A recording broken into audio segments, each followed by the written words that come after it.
kita renungkan bersama-sama setiap kasih Tuhan yang begitu luas untuk kita, dan tiada terhitung pertolongannya di dalam hidup kita.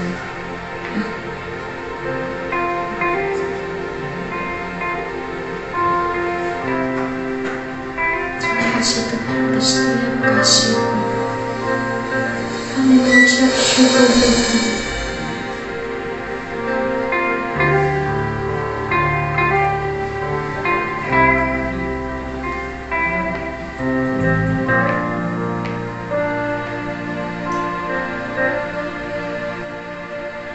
Engkaulah jalan yang sempurna, janji-Mu murni bagai emas merah, perisai perlindungan, keselamatanku.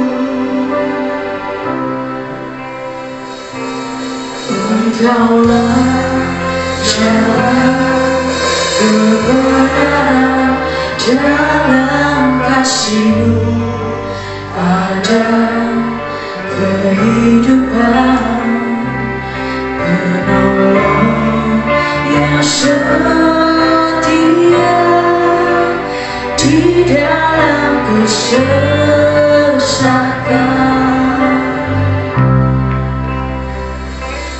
Bagaikan langit yang menerangi, begitu luas kasih Tuhan, tiada terhitung pertolongan-Mu dalam hidupku.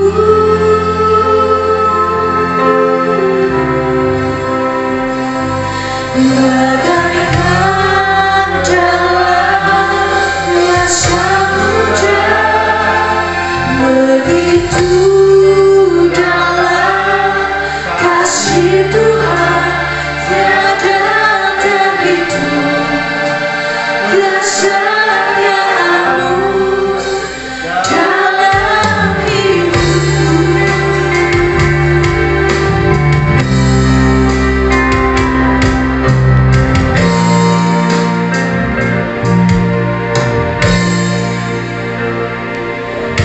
Engkaulah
hari ini. Sungguh kasih-Mu kami rasakan, kebesaran-Mu kami rasakan dalam hidup kami. Terima kasih untuk waktu di mana kami boleh memuji, menyembah-Mu. Dan saatnya kami akan mendengarkan kebenaran firman-Mu. Tuhan, berbicaralah lewat hamba-Mu bagi kami semua.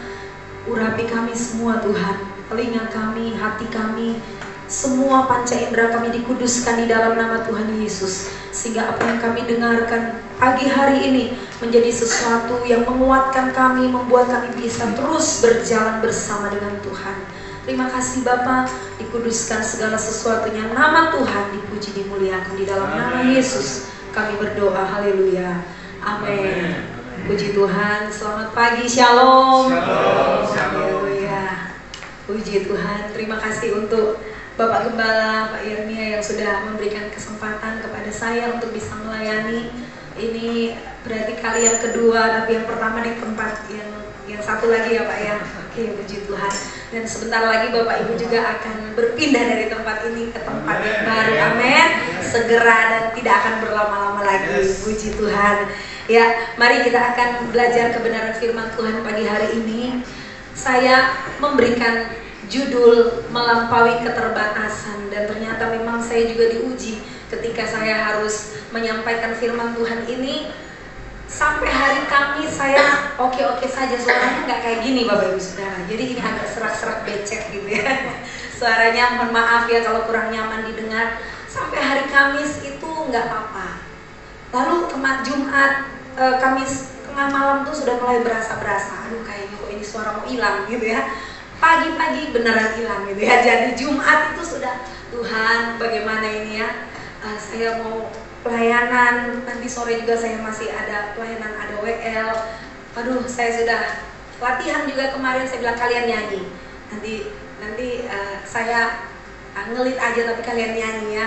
Jadi saya bergumul sampai tadi malam, masih terus bergumul sampai saya harus WA nih Pastor Yermia nih, kasih tahu dulu kondisi saya. Saya bilang Pastor doakan ya supaya hari ini bisa melayani. Sudah minum obat, sudah berdoa, sudah ya. Jadi sudah sampai pada titik dimana itulah keterbatasan saya ya, sehingga saya harus melampaui keterbatasan saya itu ya, dengan tetap melangkah, dengan tetap melakukan apa yang sudah Tuhan percayakan, bukan dengan kekuatan saya, amin, hanya dengan kekuatan Tuhan. Puji Tuhan, dan saya boleh ada pagi ini bersama dengan Bapak Ibu Saudara. Nah, mari kita ada di bulan dimana kita diajak untuk melihat bahwa kita ini punya hidup yang berkemenangan. Amin. Kita punya hidup yang berkemenangan karena kita punya Tuhan yang sudah menang. Katakan amin. Amin. Coba supaya lebih yakin, lihat kiri kanan dan berkata, engkau lebih dari pemenang. Haleluya. Haleluya. Puji Tuhan. Nah, ini kita harus yakin Bapak Ibu Saudara, karena kalau orang Kristen tidak hidup berkemenangan, mau jadi apa? Ya, bukan menjadi kesaksian, tetapi menjadi cibiran. Dan kita nggak mau seperti itu. Tuhan berkata Tuhan akan membuat perbedaan. Amin. Perbedaan antara orang yang tidak percaya dengan orang yang percaya itu ada. Sehingga kalau kita ditetapkan oleh Tuhan untuk hidup berkemenangan, kita yakin apapun persoalan dalam hidup kita, kita orang-orang yang lebih dari pemenang. Amin. Nah, mari kita melihat bersama. Keterbatasan itu, kalau kita bicara soal keterbatasan, tentu itu sebuah kondisi ya, kondisi atau sifat yang membatasi aktivitas atau kemampuan dari satu pribadi ya, seperti yang sudah saya saksikan tadi. Setiap manusia itu punya keterbatasan. Tidak ada manusia super ya. Walaupun ada Superman, superhero yang lain yang kita lihat ya, kalau kita nonton ya, Marvel ya, banyak sekali superhero. Mereka seakan-akan tidak ada kelemahannya. Tetapi toh kalau kita perhatikan, kalau Bapak Ibu mungkin kemarin anak nonton ya, atau kalau kita juga nonton, kita lihat mereka pun tetap ada keterbatasan sekalipun dibilang superhero ya. Nah, memang ini keadaan daripada manusia, terbatas. Kita harus sadari ini, bahwa kita punya keterbatasan. Kita akan sampai pada satu titik berbisnis, sehebat-hebatnya kita sebagai hamba Tuhan yang melayani, mungkin kita dipakai, wah, melalang buana kemana saja. Tetapi kita akan bertemu dengan satu titik di mana kita berkata, Tuhan, nggak bisa, terbatas Tuhan. Bahkan ada orang-orang yang sangat terbatas, nggak bisa mengampuni. Tuhan, aduh, sudah mentok, nggak bisa lagi Tuhan aku ngampuni suamiku, nggak bisa lagi Tuhan aku ngampuni istriku. Ulang, tidak pernah berubah. Gimana lagi Tuhan? Batas kesabaranku sudah habis. Banyak kali kita dengar begitu ya Bapak Ibu Saudara. Orang akan ketemu dengan yang namanya titik di mana dia benar-benar terbatas. Hands up, nggak bisa lagi berbuat apa-apa. Nah, ini adalah kondisi, kenyataan hidup kita sebagai manusia yang Tuhan ciptakan kita. Memang Dia menciptakan kita serupa dan segambar. Tapi ingat baik Bapak Ibu Saudara, kita ciptaan. Amin. Tidak pernah akan melebihi pencipta. Sebab itu Tuhan marah, Tuhan mengacaukan ketika orang-orang bersatu hati untuk apa? Cari nama waktu mereka membuat menara Babel. Ya, mereka bilang, ayo kita buat menara yang tinggi sampai ke langit. Mereka menyamai Tuhan. Mereka mau naik tinggi, mari kita cari nama. Kata Kejadian pasal 11. Dan di sana Tuhan mengacaukan semuanya. Kenapa? Karena Tuhan mau kasih tahu, hei manusia, ingat, kamu punya keterbatasan. Kamu tidak akan bisa melampaui penciptamu kecuali penciptamu itu berkenan, hadir, ada dalam hidupmu, membuat engkau menjadi tidak terbatas karena kuasanya yang tidak terbatas. Amin. Nah, Bapak Ibu Saudara, mari kita melihat. Sebelum kita masuk pada ayat inti, kita mau lihat ada 3 pribadi. Saya mencatat di sini. Nah, Bapak Ibu bisa perhatikan ada gambar yang pertama, Musa. Nah, kita lihat di sini Musa di Keluaran 4 ayat 10. Dia punya keterbatasan. Waktu Tuhan bilang kamu harus bawa Israel keluar dari Mesir, apa yang terjadi Bapak Ibu? Dia bilang sama Tuhan, katanya gini, Tuhan, aku tuh nggak pandai bicara. Berat lidahku Tuhan. Gagap dia ya, nggak bisa bicara dengan lancar. Apalagi mungkin kalau ketemu Bapak Ibu yang ada di sini, mungkin dia udah ngeper dulu ya, gitu ya. Karena dia nggak bisa ngomong lancar. Berat mulut, berat lidah Tuhan. Aduh bagaimana, aku gak bisa Tuhan. Tapi Tuhan kasih dia tanggung jawab yang besar. Dia bilang, Tuhan aku gak bisa. Ini keterbatasannya Musa. Dia terbatas, dia gak bisa. Tetapi Tuhan selalu punya cara. Amin. Tuhan selalu punya cara untuk menunjukkan kepada Musa bahwa Tuhan itu tidak terbatas sekalipun kita terbatas.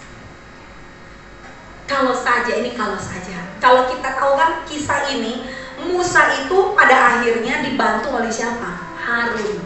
Ya. Harun itu saudaranya yang menjadi jubirnya dia untuk menyampaikan suara Tuhan kepada Firaun dan kepada bangsa Israel. Tetapi sebenarnya kalau Musa tidak berhenti pada keterbatasannya, saya pastikan bukan Harun yang akan disuruh Tuhan bicara, tapi memang Musa. Ya, memang Musa sebenarnya. Cuma di atas semuanya Bapak Ibu. Plan A boleh gagal.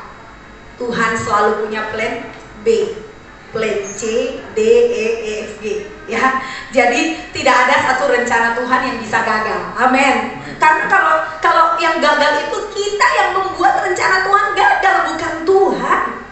Tuhan tidak pernah gagal rencananya. Gagal di hidup kita belum tentu gagal di anak-anak kita. Belum tentu pada generasi kita yang selanjutnya. Karena rencana Tuhan waktu Dia janji dalam hidupmu, maka itu pasti. Amen. Katakan pasti. Dan itu akan terjadi. Sehingga kalau gagal hari ini, cek diri, ya. Berarti kita ini yang membuat rencana Tuhan itu gagal. Karena kita yang membatasi Tuhan. Memang kita terbatas, tapi jangan seperti Musa yang pada akhirnya Tuhan memberikan job itu, memberikan kuasa itu untuk berkata-kata kepada Harun. bilang udah dari lahirnya dia memang suka ngomong gitu ya, cerewet mungkin ya. Jadi anak saya yang kedua itu namanya Aaron. Aaron tuh Harun ya. Dan memang dari lahir tuh dia apa ya, dari kecil dia tuh lebih ngobrol gitu ya, dari kakaknya tuh diem gitu. Kakaknya tuh benar-benar introvert. Tapi kalau anak yang kedua dia lebih aktif ya, lebih banyak bicara ya, di mana saja dia bicara gitu ya. Bahkan kalau mau apa namanya siap-siap pagi-pagi itu kan biasanya ribet ya, mau sekolah itu dari dia mandi, habis dia mandi dia udah keluar. Sekarangnya nggak ada ya. Jadi waktu dia keluar kamar dia sudah cerita, dia sudah tanya dan sudah macam-macam yang dia obrolin. Tapi sayangnya waktu dia ngomong tuh dia berhenti dari apa yang dia lakukan. Misalnya dia pakai baju gitu ya, dia berhenti lalu dia bicara gitu ya. Saya bilang, Dek, nggak apa-apa bicara, itu pakai baju dilanjutin gitu ya, nanti waktunya jalan terus gitu. Jadi dia memang suka bicara ya dari kecil. Tapi saya bilang begini, kamu nggak cerewet ya, kamu pandai berbicara ya, kamu pintar bicara, Tuhan nanti mau pakai kamu ya. Ntar kamu mama kasih ikutin public speaking atau apalah gitu ya, biar kamu bisa percaya dirinya muncul lalu karena kamu bisa gitu ya. Jadi dari kecil saya coba kasih tanam dia hal seperti itu ya, karena memang dari kecil dia punya benih itu ya. Nah mungkin berbeda dengan Musa ini ya, Harun dan Musa berbeda. Tetapi sebenarnya apakah Tuhan nggak bisa pakai Musa? Bisa banget ya. Cuma tadi itu dia berhenti pada Tuhan, aku nggak bisa, Tuhan, aku nggak lancar ngomongnya, Tuhan begini dan begitu. Nah bagaimana Bapak Ibu ketika dalam pelayanan? Ketika Pak Yeremia mungkin kasih tanggung jawab sesuatu, aduh jangan Pak, ketua panitia, aduh janganlah Pak, jangan saya lah Pak, aduh saya tuh nggak bisa, nanti kalau mau apa namanya misal peresmian gedung baru, lalu biasanya ada speech dari panitia kan ya, untuk mengucapkan terima kasih dan sebagainya di peresmian itu. Aduh janganlah Pak, jangan saya lah Pak, saya nggak bisa ngomong, saya tulis aja tuh nggak apa-apa, janganlah Pak, pilih yang lain aja. Nah mulai hari ini Bapak Ibu Saudara keluar dari keterbatasanmu, amin. Tuhan mau pakai engkau dan saya, bukan hanya Pak Yeremia, tapi semua, setiap dari kita, amin. Tuhan mau pakai kita. Yang kedua kita lihat Paulus. Paulus ini orang yang sudah melayani, dia terus saja ya dalam pelayanan, dia melakukan banyak hal. Tetapi ada juga yang menjadi keterbatasan. Bahkan dia berkata ada duri, di 2 Korintus pasal 12 ayat 7 berkata ada duri dalam daging. Duri dalam daging dirasakan oleh Paulus ya, para teolog ya. Dan kita baca berbagai tafsiran, orang berkata ini kemungkinan besar satu bentuk penyakit gitu, yang enggak sembuh-sembuh gitu. Padahal Paulus sapu tangannya aja nyembuhin orang kan gitu ya. Kenapa dia sendiri nggak sembuh? Nah kadang-kadang juga kita merasa khususnya mungkin hamba Tuhan ya, merasa agak-agak terhakimi, terintimidasi ketika apa kita doakan orang-orang sembuh, terus kita sendiri doakan istri nggak sembuh-sembuh gitu ya, diri sendiri juga nggak sembuh-sembuh. Saya juga tumpang tangan, bolak-balik tumpang tangan, kok belum sembuh ya Tuhan. Tuhan bilang sabar gitu ya, di dalam ibadah mengandung janji, amin. Dan waktu ibadah, ini puji Tuhan loh, suara saya bisa keluar Bapak Ibu ya. Jadi ini Paulus mengalami yang namanya duri di dalam daging. Dia mengalami yang namanya keterbatasan. Dia mungkin kalau nggak ada penyakit di dalam dagingnya itu dia bisa lebih, tanda kutip, lebih gila lagi buat Tuhan gitu ya. Tapi karena ada duri dalam daging, aduh, itu pasti juga akan membuat dia tidak leluasa melayani ya. Tapi dia tetap melakukan dengan hati yang berkobar-kobar walaupun ada duri dalam daging. Namun kepada Paulus ini, kalau kita baca ayat ini, firman Tuhan berkata, cukup kasih karuniaku kepadamu, justru dalam kelemahanmu kuasaku menjadi sempurna. Jadi Paulus ini masuk kepada satu dimensi di mana ketika dia terbatas dengan kondisi tubuhnya yang gak fit, dia harus bolak-balik juga masuk penjara. Bapak Ibu tahu kisah Paulus ya. Dia tulis banyak surat dalam penjara. Wah, betapa saya nggak bisa membayangkan kalau hidup seperti Paulus ya. Tetapi benar-benar dia adalah orang yang mengalami apa yang namanya melampaui keterbatasan. Dia lampaui apa yang secara manusia dia nggak bisa. Karena ada kuasa Tuhan, dan Tuhan berkata, betul Paulus, justru dalam kelemahan, bukan dalam kekuatanmu, tapi justru dalam kelemahan kuasaku sempurna. Maka Tuhan berkata buat kita semua, Tuhan membenci, Tuhan tidak suka kepada orang yang congkak, kepada orang yang sombong, tetapi Dia memberi anugerah kepada yang rendah hati. Dia memberi kasih karunia kepada yang rendah hati. So kita harus menjaga hati kita untuk terus rendah di hadapan Tuhan. Berkata kepada Tuhan, Tuhan aku gak mampu, tapi Tuhan aku mampu. Amin. Yang ketiga mari kita lihat. Nah ini kisahnya panjang sekali Bapak Ibu ya. Nah kisah Petrus ini Bapak Ibu tahu, dia orang yang sangat semangat. Dari 12 murid, 12 rasul ini Petrus ini yang paling luar biasa, yang paling semangat, yang paling kalau orang sekarang bilang mungkin gini, kalau dia tuh ngomong dulu baru mikir. Nah ini Petrus ya. Biasanya kan orang sebaiknya kita diajar mikir dulu baru ngomong ya. Jadi dipikir dulu apa yang mau diomongin. Kalau ini Petrus, saking dia punya semangat, punya kepribadian yang benar-benar berapi-api ya, bersemangat, sehingga dia gitu, dia ngomong dulu baru dia mikir ya. Pada akhirnya dia juga terjebak dalam keterbatasannya dia, sehingga walaupun dia murid dari Tuhan Yesus, dia menyangkal Yesus ya, mentok. Jadi ini satu contoh gini loh, orang tuh kalau berusaha, kalau dengan kekuatan sendiri, hanya mengandalkan kemampuan diri sendiri, akan mentok di satu titik juga dia sendiri akan sadar, oh iya ternyata aku nggak bisa kalau bukan Tuhan. Nah itu Petrus ya.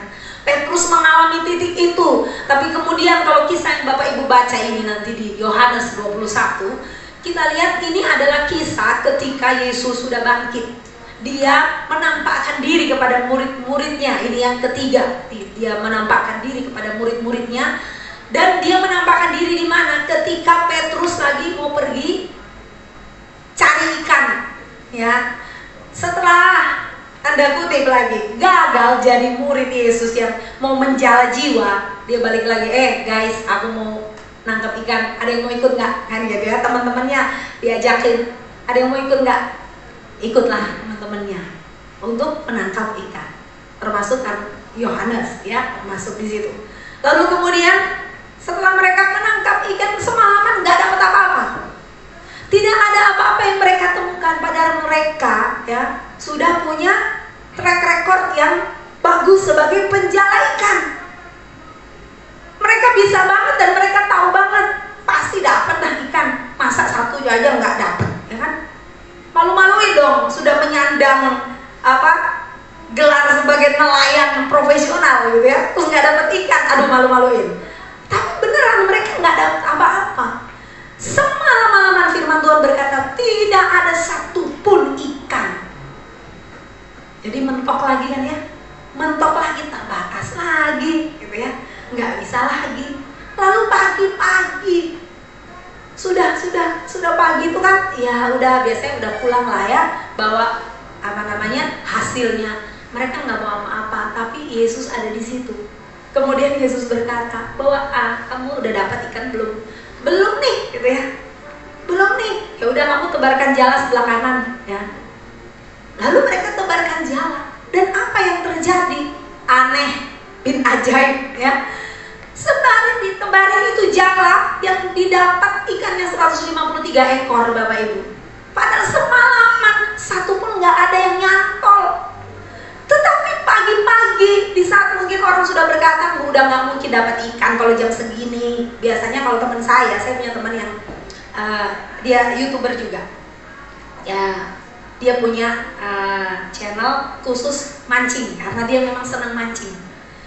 Jadi dia tuh pagi-pagi buta tuh belum ada sinar matahari tuh dia udah keluar ya, dia udah keluar untuk mancing ya.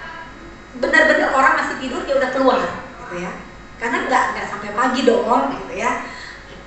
Dan kalau kita lihat dari si Petrus ini dan teman-temannya, mereka justru dapat ikan di saat orang lain mungkin berkata ini bukan waktu yang tepat, ini udah lewat waktunya, kok kamu dapat ikannya jam segini.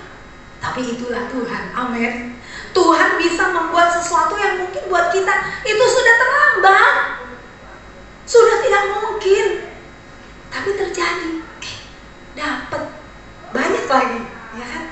Dan kalau Bapak Ibu perhatikan, nanti di rumah dibaca ya ayat-ayat ini. Ini kan PowerPoint-nya saya tinggalin, boleh minta dari Pak Ir ya. Kalau mau dibaca ayat-ayatnya. Kalau ini kan saya lihat nggak ada yang mencatat ya. Jadi nanti minta PowerPoint-nya nanti baca di rumah ayatnya. Itu di ayat-ayat ini Bapak Ibu Saudara, ada satu yang menarik perhatian saya, yaitu waktu Petrus dia mendengarkan orang murid-murid itu berkata itu Tuhan. Lalu waktu Petrus mendengar itu Tuhan, yang dia lakukan adalah dia pakai bajunya. Tadinya kan dia nggak pakai baju, namanya orang nelayan ya kan. Dia pakai bajunya, itu menunjukkan apa? Dia menghormati pribadi itu, pribadi Tuhan. Dia langsung pakai bajunya dan dia nyebur. Cuma dia yang nyebur, yang lain dayung perahunya sampai pinggir, tapi dia nyebur. Saya membaca nyebur tuh maksudnya apa tuh nih? Petrus pakai baju lalu berenang atau gimana sih? Saya baca lagi beberapa terjemahan ya. Lalu di satu terjemahan dia berkata begini, lalu Petrus itu melompat ke air, lalu dia berenang ke tepi. Coba Bapak Ibu bayangkan, ini Petrus betapa semangatnya tuh yang dulu ternyata nggak hilang ya. Semangatnya dia yang dulu tuh nggak pernah hilang. Makanya memang Tuhan juga nggak salah bilang, Petrus, di atas batu karang ini aku dirikan gerejaku. Karena Petrus ini luar biasa. Waktu teman-teman berkata itu Tuhan, lalu yang dia lakukan adalah dia pakai bajunya, dia hormati Tuhan yang ada, dia turun, dia nggak pakai perahu untuk didayung, tapi dia turun, dia mau lebih dulu. Kira-kira begitu. Walaupun mungkin bisa aja teman-temannya duluan gitu, tapi dia mau lebih dulu untuk ketemu Tuhan. Dia mau berusaha, ada satu tindakan, ada satu usaha yang luar biasa dari seorang Petrus.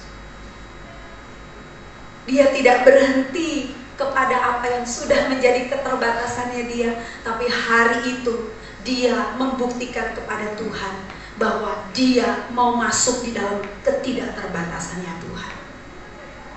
Dan di pasal itulah kita melihat Tuhan bertanya 3 kali kepada Petrus, apakah engkau mengasihi aku?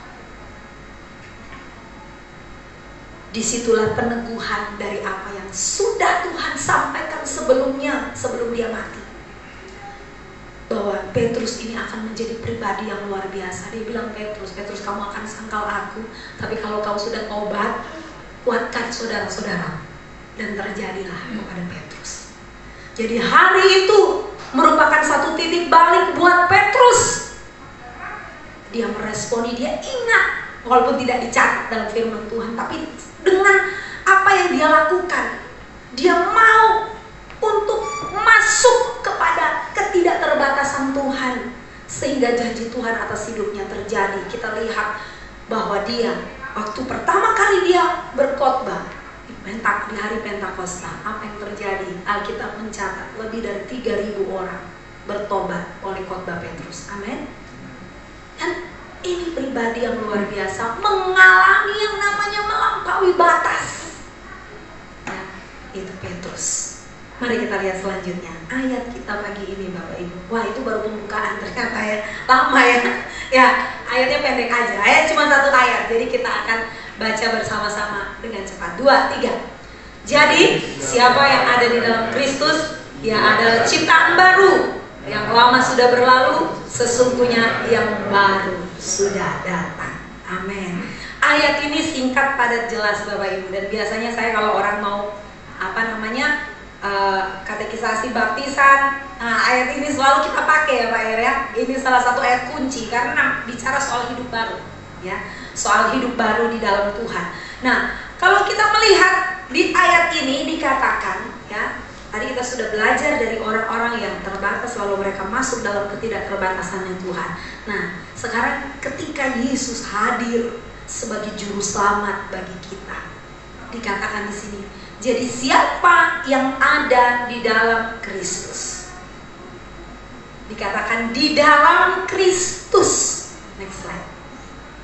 Di dalam Kristus itu berbicara mengenai posisi kita, berbicara mengenai identitas baru kita. Semua kita yang ada di sini jemaat RBC sudah menjadi murid Tuhan. Amin. Kita semua sudah ada di dalam Kristus. Jadi kita harus benar-benar menyadari bahwa posisi kita sekarang sudah nggak seperti dulu. Sekarang kita ada di dalam Kristus, posisi kita, identitas kita itu jelas, ya. Di dalam Yohanes 1 ayat yang ke-12 dia berkata apa di sini Bapak Ibu? Tetapi semua orang yang menerimanya diberinya kuasa supaya menjadi anak-anak Allah, yaitu mereka yang percaya dalam namanya. Jadi jelas di sini, orang yang menerima dia menjadi anak-anak Allah. Orang yang menerima Tuhan diberi kuasa. Jangan berarti kalau kita terima Tuhan, kalau Bapak Ibu baca dalam Yohanes 15 ya, tentang pokok anggur, pasti semua sudah baca. Tuhan bilang tinggal di dalam aku di dalam engkau. Ya. Minta apa saja waktu kamu tinggal di dalam aku di dalammu, maka minta apa saja. Wah, ini kadang-kadang orang suka salah kaprah. Wah, apa aja nih ya, termasuk keinginan-keinginan yang gak karuan mungkin diminta sama dia ya. Karena Tuhan bilang minta apa aja. Nah, perhatikan Bapak Ibu Saudara, kalau kita sudah di dalam Tuhan, nah ini kan firman adalah kelanjutannya.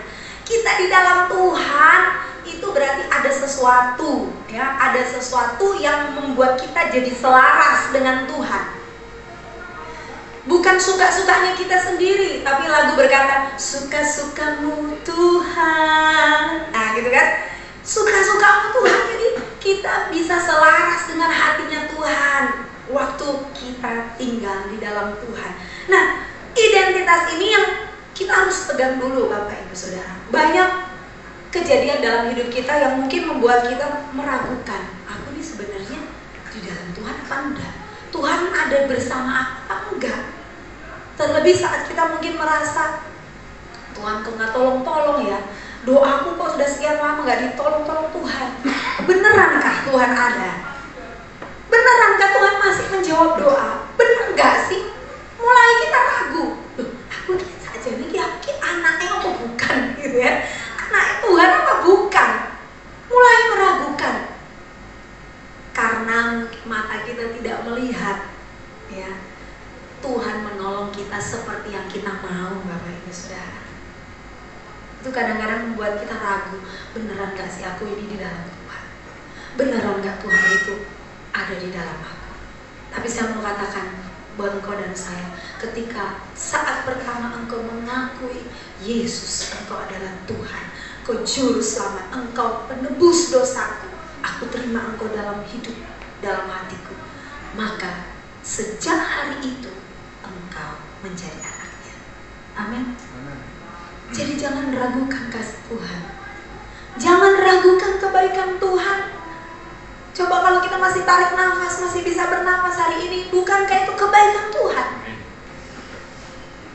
Tuhan itu lebih dekat dari baju yang kita pakai ini Bapak Ibu Saudara. Ya, jadi kita jangan meragukan identitas kita yang Tuhan sudah kasih. Kita ada di dalam Dia. Dan di sini dikatakan Kolose 2:9-10 berkata, sebab dalam Dialah berdiam secara jasmania seluruh kepenuhan kealahan, dan kamu telah dipenuhi di dalam Dia, di dalam Yesus. Kita itu sudah dipenuhi di dalam Yesus. Dia kepala yang memerintah ya. Kepala dari semua pemerintah dan penguasa itulah Yesus. Jadi percayalah, apapun kondisi hidup kita hari ini Bapak Ibu Saudara, kita ada di dalam Dia.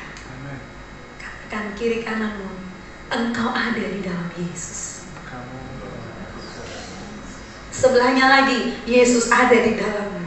Ya, puji Tuhan. Ya, kita percaya Tuhan tidak pernah meninggalkan kita. Nah, Bapak Ibu Saudara, kalau kita sudah ngerti bahwa kita punya identitas yang baru, posisi kita ini anak, ya, anak itu ahli waris, ya, ahli waris. Loh, wah, tapi aku belum dapat hari ini berkat Tuhan yang seperti yang aku bayangkan. Please, saya ingatkan, kita ahli waris, ya, warisan kita ada di surga. Amin. Nggak usah nuntut warisan banyak-banyak di sini. Tuhan bilang cukuplah, kesusahan sehari cukup sehari, ya kan? Nah, berkat Tuhan juga baru setiap hari. Jadi jangan takut, Tuhan pasti pelihara. Tuhan pasti nggak biarkan kita nggak makan, percayalah. Kecuali kita puasa, ya. Tapi kalau nggak, kita pasti makan. Nggak kita makan apa? Tempe tahu, ya, kecap sama kerupuk. Makan nggak? Makan. Bisa nggak? Bisa. Tapi saya ingat kalau makan nasi sama apa, kecap sama kerupuk terung itu pakai sambal kecap, tuh saya ingat di waktu di STT dulu ya. Itu makanan wajib kami hari Minggu pagi. Jadi sebelum ibadah ya, Pak Yerdi yang ngalami itu karena kami sama-sama belajar di Tawangmangu. Jadi setiap Minggu pagi, walaupun udah dandan rapi kayak gini, makannya kayak gitu loh Bapak Ibu. Nggak apa-apa tuh, hidup aja sampai sekarang, amin. Nah, Tuhan luar biasa. Amin. Tuhan tetap pelihara hidup kita. Seberapapun yang Tuhan kasih buat kita, walaupun hari ini mungkin kita bilang Tuhan agak kurang sih sebenarnya Tuhan, tapi nggak apa-apa lah Tuhan, aku mengucap syukur karena aku tahu aku punya warisan yang besar di surga sana yang tidak pernah bisa dibandingkan dengan apa yang kita terima di sini, Bapak Ibu Saudara. Itu yang harus jadi fokus kita. Satu kali kelak Tuhan kata buat kita, engkau akan menerima kemuliaan yang gak sebanding dengan apa yang kau dapat di sini. Mulianya dunia tuh gak seberapa. Terkenal di dunia tidak seberapa. Lebih baik dikenal Tuhan. Amin. Mungkin kita bukan orang terkenal, tapi kita dikenal Tuhan. Oh, itu luar biasa. Ya, kita berglori di dalamnya. Nah, Bapak Ibu, mari kita taruh hidup kita dan mengerti dengan jelas bahwa kita itu ada di dalam Kristus. Ya. Nah, mari. Saya nggak baca, Roma 6 ayat 6 Bapak Ibu bisa baca. Selanjutnya mari kita lihat kata-kata selanjutnya dari ayat ini, dikatakan ia adalah ciptaan baru. Jadi orang yang di dalam Kristus, orang yang di dalam Yesus, dia adalah ciptaan yang baru. Nah, dalam ayat ini dijelaskan bagaimana ciptaan yang baru itu. Dikatakan yang lama sudah berlalu. Yang lama sudah berlalu, ya. Parelkomai di sini dikatakan, ya.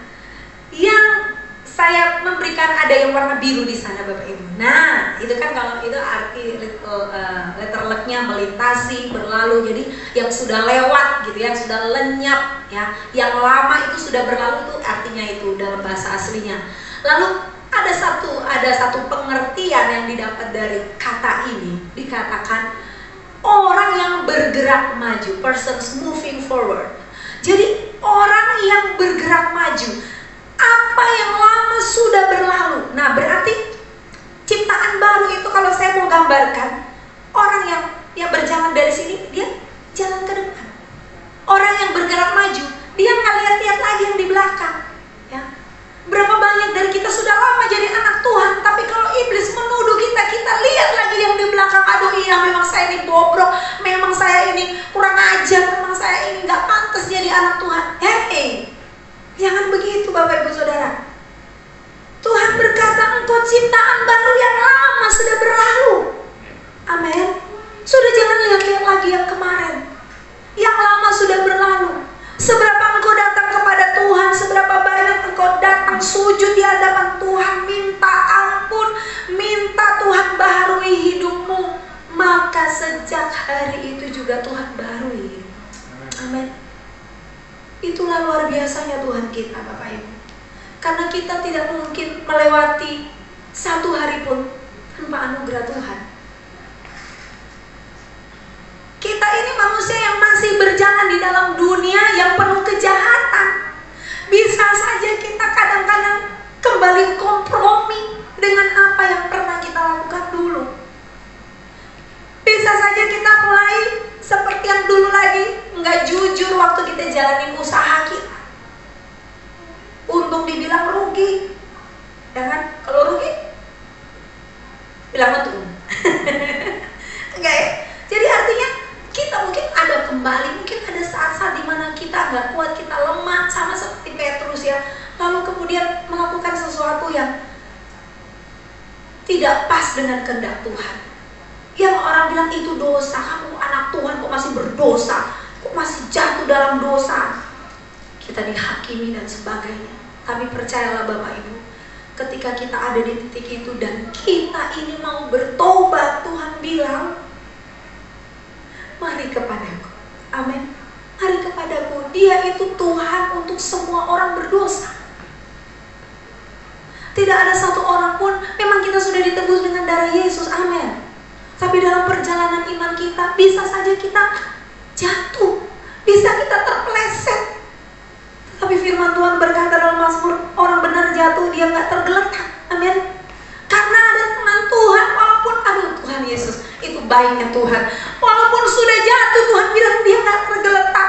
Buat orang lain mungkin dilihat, aduh, itu pendeta, itu bisnismen, itu pelayan Tuhan, itu anak Tuhan, hidupnya kayak begitu. Kita terhakimi Bapak Ibu Saudara. Tetapi ketika kita menyadari, kan yang penting kitanya, kita sadar enggak kalau di kondisi itu. Kita sadar, kita bertobat, maka Tuhan bilang engkau tidak tergeletak. Ada tangan yang kuat menopang kita. Amin. Dan kalau kita berkata bahwa yang lama itu sudah berlalu, kita ini harus seperti orang yang berjalan ke depan. Jalan ke depan tuh jangan oleh-oleh ya. Jangan biarkan masa lalumu nggondelin ya.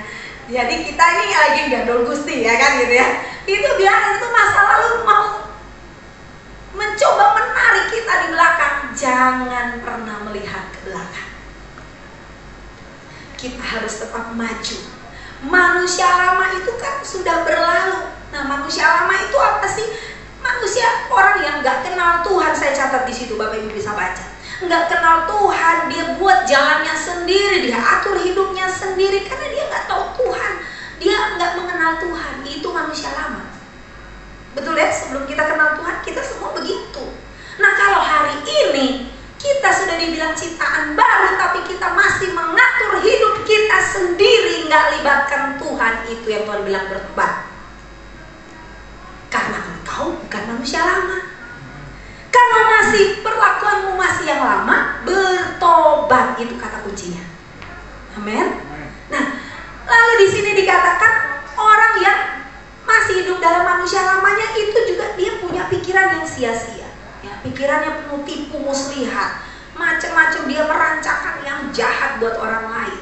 Ya, ada anak Tuhan kayak gitu? Ada. Jangan bilang nggak ada, bohong lagi. Ya. Ada Bapak Ibu, di mana-mana ada. Tetapi justru itu Tuhan mengingatkan, kamu itu ciptaan baru. Kalau masih ada pikiran-pikiran untuk menjatuhkan orang lain, ya, karena nggak senang mungkin orang lain dipromosi, harusnya saya yang dipromosi. Kita harus bertobat. Kalau kita masih pikir orang itu harusnya nggak di posisi itu, saya yang harusnya. Lalu kita mulai cari cara, cari rekan untuk menjatuhkan. Itu bukan cara manusia baru. Amin. Bukan caranya ciptaan baru. Itu manusia lama. Tuhan bilang tinggalkan. Ya. Di Efesus 4 ayat 17-19 itu firman berbicara mengenai manusia baru. Seperti apa manusia lama dan seperti apa manusia baru, Bapak Ibu bisa baca di sana ya. Jadi kita harus mengerti, kita ini ciptaan baru, yang lama sudah berlalu. Hari ini kita tidak boleh lagi bersikap, berpikir seperti manusia lama kita. Saya nggak tahu manusia lama Bapak Ibu seperti apa, dan Bapak Ibu juga tidak tahu manusia lama saya seperti apa. Yang tahu kita sendirilah, kartu kita masing-masing ya. Tapi saya mau ingatkan, firman Tuhan ini berkata, ayo kamu manusia ciptaan baru, tinggalkan. Kalau hari ini masih bergelut di dalam pikiran-pikiran yang gak beres, ya, masih ada pikiran-pikiran yang jahat, masih ada ketidaksetiaan dalam pernikahan, masih ada perselingkuhan dan sebagainya. Hei, engkau ciptaan baru, lepaskan semuanya itu, buang semuanya itu, karena engkau ada di dalam Kristus. Tuhan lagi ingatin kita, ya, apa yang harus kita lakukan hari ini. Yang berikutnya Bapak Ibu Saudara, yang baru sudah datang, itu namanya ciptaan baru. Nah makanya yang lama sudah berlalu, yang baru sudah datang. Orang yang mengalami yang namanya yang baru sudah datang, itu berarti dia sedang memasuki. Nah tadi saya lupa yang membahas kenapa sih kok ada wajah perempuan, siapa itu yang di situ ya? Oh coba balik dulu slide-nya, saya lupa tadi itu ada. Nah coba Bapak Ibu lihat, ini orang yang sama kan? Nah ini jerawatan dia, ini perlu skincare kayaknya dia ya. Ya Bapak Ibu lihat, ini kan wajahnya seperti ini. Ini gambaran manusia lama ya. Kira-kira gini kan mukanya orangnya sama, ya kan? Tapi manusia lamanya tuh seperti ini. Tapi begitu dia menjadi manusia baru, apakah mukanya juga dipermak semua? Enggak kan? Coba next slide. Nah, bersih jerawatnya. Kira-kira gitu ya. Jadi mukanya tetap sama, tapi udah nggak ada jerawatnya. Orangnya tetap kita. Manusia baru bukan berarti kemudian kita lahir lagi seperti yang Nikodemus katakan waktu dia berbicara dengan Yesus, bagaimana caranya untuk lahir baru kan? Apakah saya harus masuk lagi ke kandungan ibu saya lalu dilahirkan kembali gitu kan? Karena Yesus bicara soal lahir baru. Tetapi Tuhan bilang nggak begitu. Nah ini seperti ini kira-kira Bapak Ibu Saudara ya. Jadi yang lama tuh kayak tadi, kita yang dulu itu penuh dengan jerawat ya, nggak bersinar, tidak ada kemuliaan Tuhan. Tetapi begitu kita bertemu Yesus, kita melangkah dalam hidup yang baru, maka kita menjadi bersinar ya, glowing ya. Kalau bahasa sekarang tuh glowing ya. Nah seperti ini ya. Ciptaan yang baru itu, yang baru sudah datang, ginomai dikatakan, menjadi atau lahir, seperti terlahir kembali, dibuat terjadi, datang. Nah, datang pergi. Saya juga aneh, kok ada datang ada pergi. Artinya itu ada di perbatasan, gitu ya. Sudah di situ ya. Kalau saya begini, orang yang di depan melihat saya datang, ya. Tapi orang di belakang saya melihat saya pergi, ya kan, meninggalkan. Nah, gitu ya. Nah, lalu kemudian arti berikutnya menjadi ada, untuk bangkit, muncul, mujizat. Nah, ini arti dari yang baru sudah datang tuh seperti ini. Menjadi ada.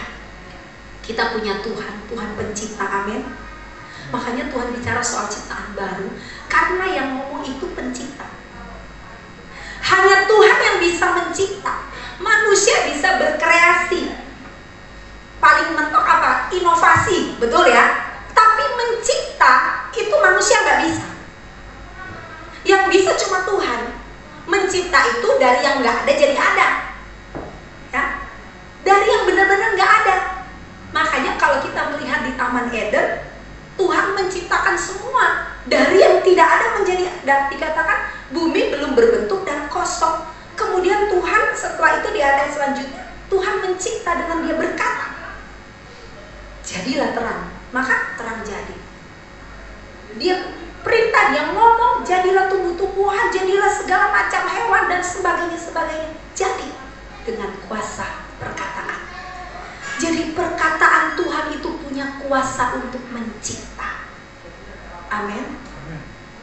Kalau saudara baca firman Tuhan ini perkataan Tuhan. Jadi waktu perkataan Tuhan engkau ucapkan di mulutmu, itu berarti ada kuasa mencipta di dalamnya. Amin. Yang tidak ada menjadi ada. Engkau yang saat ini gak sehat, disehatkan Tuhan, ucapkan ya. Ada kuasa mencipta. Hai engkau manusia baru, ini yang baru sudah datang, termasuk kuasa itu loh ya. Kuasa untuk mencipta lewat perkataan Tuhan. Bukan kita yang menciptakan, perkataan Tuhan yang menjadikan itu tidak ada menjadi ada. Ya. Bapak Ibu harus mengunci perkataan ini, karena ini perkataan iman untuk kita. Ya. Kita harus mengerti mujizat itu bisa terjadi juga apa? Lewat kuasa perkataan. Jadi hati-hati dengan apa yang kita ucapkan. Hati-hati dengan semua perkataan yang keluar dari mulut kita. Terhadap istri, terhadap suami, anak-anak, terhadap teman kita. Hati-hati ya.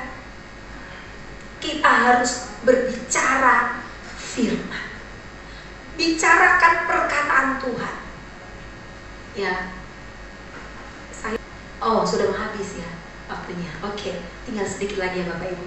Nah, saya punya kebiasaan Bapak Ibu, setiap hari kalau dalam perjalanan ngantar anak atau lalu mau pergi ke gereja ya, saya selalu di kendaraan tuh mesti ngomong ya, ngomong.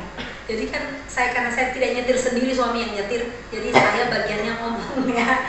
Ngomong bukan kiri kanan, bukan gitu.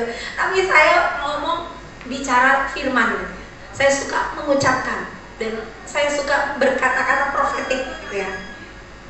Walaupun mungkin tidak keras-keras sih, karena takutnya nanti suami terganggu juga ya kan. Tapi saya selalu ya, dan di dalam hati kemudian saya umi sendiri gitu ya, mengucapkan perkataan-perkataan profetik. Apa saja yang saya ingat Bapak Ibu. Tiba-tiba saya ingat siapa, tiba-tiba saya ingat apa. Nah itu saya profetikin gitu. Saya ucapkan. Saya nggak tahu itu mau kejadiannya kapan, mau apa yang terjadi, nggak peduli. Tapi saya mau belajar. Nah itu berarti kita manusia baru ini harus belajar untuk melakukan hal-hal yang baru yang mungkin kita nggak pernah lakukan sebelumnya. Tapi kita ini anak Tuhan yang diberi kuasa. Mari pakai mulut kita untuk memperkatakan firman yang mencipta itu. Amin. Pakai mulut kita Bapak Ibu Saudara. Satu kali saya mengakhiri dengan kesaksian sebelum kita membaca ayat yang paling terakhir. Ada seorang teman ya, saya itu setiap kali lewat jalan itu, di jalan itu ada satu gedung di mana teman saya tuh dulu resepsinya tuh di situ waktu dia menikah. Lalu setiap kali saya pulang ke rumah, kan selalu lewat situ ya, lewat di jalan itu. Lewat, setiap saya melihat ke situ, saya ingat orang itu, karena kemudian saya ingat dia kok udah lama ke gereja gitu ya. Jadi saya ingat. Lalu dalam hati saya itu saya selalu berdoa, Tuhan, di mana dia Tuhan? Apa yang sedang terjadi di dirinya? Apapun itu Tuhan tolong dia.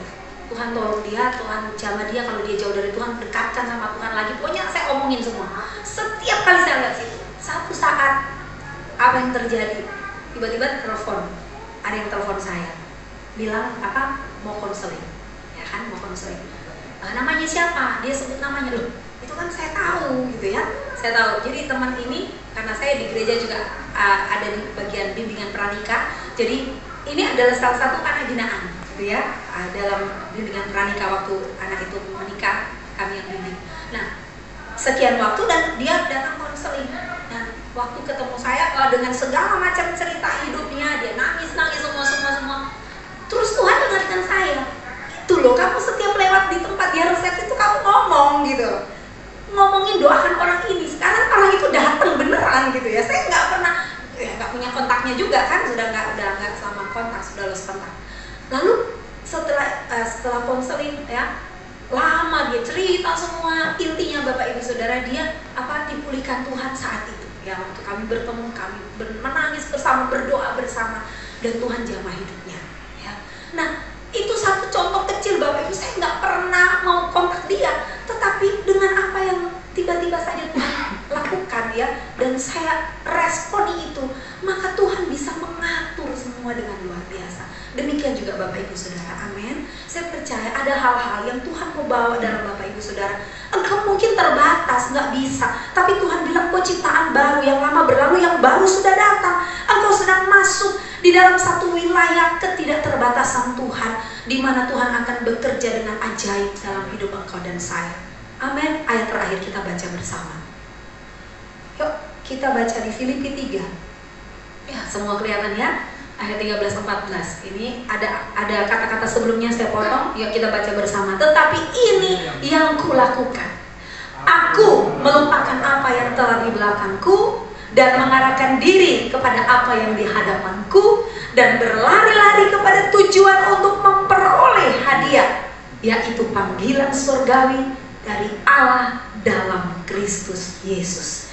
Jadi ini Ini yang Paulus lakukan dan ini yang saya mau lakukan. Ya, ini yang Bapak Ibu mau lakukan terus. Amin. Mari cara pandang kita rubah, perilaku kita orang yang sudah di dalam Kristus, kita ciptaan baru. Mari kita mulai rubah biar itu jadi kebiasaan dan kita akan memperoleh hasil. Apa itu Bapak Ibu Saudara? Panggilan surgawi kita, ya. Apa itu? Hidup yang berkemenangan. Amin. Tuhan. Terima kasih untuk anugerah-Mu di hidup kami, Tuhan. Biarlah di tiap langkah kehidupan kami Engkau ada dalam hidup ini. Mari Bapak Ibu kita berdiri bersama-sama. Kami tahu tangan Tuhan yang perkasa, tangan Tuhan yang ajaib, selalu menopang, menolong, menuntun, membimbing kehidupan kami. Sedemikian sehingga kami boleh ada dalam anugerah di tiap langkah kehidupan kami. Kalau kami boleh ada sampai dengan hari ini Tuhan, kami tetap sehat. Kami diberkati Tuhan, bisnis kami, usaha kami, rumah tangga kami, semua hal dalam aspek kehidupan kami boleh selalu melihat Engkau berjalan menopang kami Tuhan. Ini artinya Tuhan tidak pernah berhenti, selalu menyertai, menuntun, membawa kami untuk kami boleh melewati tiap keadaan yang ada. Karena itu Tuhan Yesus, kami bersyukur Tuhan untuk anugerah-Mu yang besar di hidup kami. Dan di ibadah pagi ini Tuhan, kami rindu Tuhan Yesus menaikkan doa-doa kami secara pribadi. Mari Bapa, Engkau tilik satu persatu dari doa anak-anak-Mu yang pagi ini diserukan kepada Engkau, menjerit, menaikkan doa, memohon anugerah Tuhan, supaya Engkau hadir di hidup kami, memberikan kuasa kepada kami, memberikan kesembuhan saat kami sakit, memberikan pertolongan saat kami membutuhkan pertolongan. Bahkan kekuatan yang melimpah itu akan menjadi nyata dalam kehidupan kami. Saat kami mengalami jalan buntu dalam bisnis kami memperoleh jalan keluar karena Engkau ada bersama-sama dengan kehidupan kami. Mari Bapa, Engkau menolong kami. Studi anak-anak kami, cucu yang Tuhan anugerahkan kepada kami. Terima kasih Tuhan untuk anak-anak kami yang telah menyelesaikan skripsi mereka. Dan bersyukur untuk Nathan, dan bersyukur untuk Felis, dan bersyukur untuk anak-anak kami yang lain Tuhan. Kami berdoa, bersyukur Tuhan untuk anugerah-Mu melimpah dalam kehidupan anak-anak kami. Terima kasih. Kami juga berdoa Tuhan untuk anak-anak kami yang sudah masuk fase usia siap menikah. Mari Engkau pertemukan mereka dengan pasangan hidup yang datang dari Tuhan. Bukan pilihan mereka, tapi pilihan mereka yang sesuai dengan kehendak Tuhan. Ini yang menjadi doa dan harapan kami untuk anak-anak kami yang sudah masuk pada fase usia siap menikah. Tuhan pertemukan dengan pasangan yang sejodoh, yang sejalan, yang sesuai dengan kehendak Allah. Berkati mereka semua, Tuhan Yesus. Terima kasih Bapak. Kami mengingat untuk Pak Heri Prihantono yang telah pulang dari rumah sakit Karyadi. Bersyukur Tuhan karena masa kritis telah berlalu. Kami doakan supaya beliau dapat pulih kondisi fisiknya, sehat walafiat, tidak ada serangan jantung lagi. Kami bersyukur anugerah melimpah dalam kehidupan kekasih kami ini. Kami juga berdoa untuk Mapin. Kami berdoa untuk Ibu Dina Natina. Tuhan jagai mereka, kesehatan mereka. Tuhan campur tangan, berkat Tuhan melimpah atas kehidupan mereka. Kami juga bersyukur untuk Pak Agus di seluruh aktivitas kegiatannya. Beliau masih harus cuci darah. Kami boleh melihat tangan Tuhan yang perkasa terus menolong, menuntun sehingga kekasih kami ini tetap punya spirit semangat untuk datang beribadah Tuhan.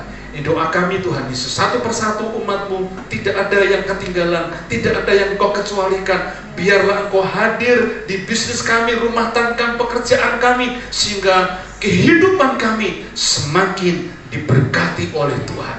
Pembangunan gedung gereja kami, sampai hari ini kami terus berserah kepada Tuhan. Seluruh pembiayaan yang kami perlukan untuk waktu, kesempatan yang akan datang, kami serahkan semua ke dalam tangan Engkau.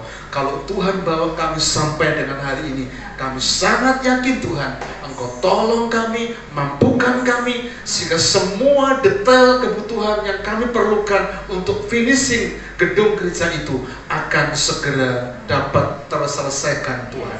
Ini doa kami, ini kerinduan kami, ini harapan kami umat-Mu, jemaat yang Engkau kasihi di RBC, sehingga kami dapat dengan leluasa untuk bergerak bersama-sama,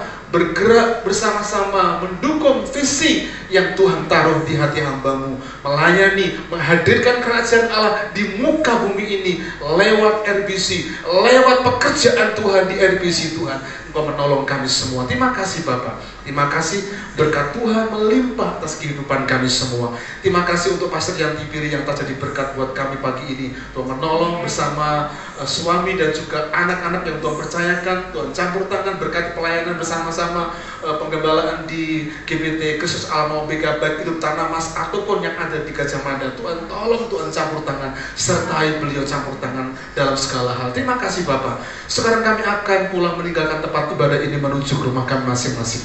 Biarlah tangan Tuhan yang perkasa selalu menolong, menuntun, memberkati kehidupan kami.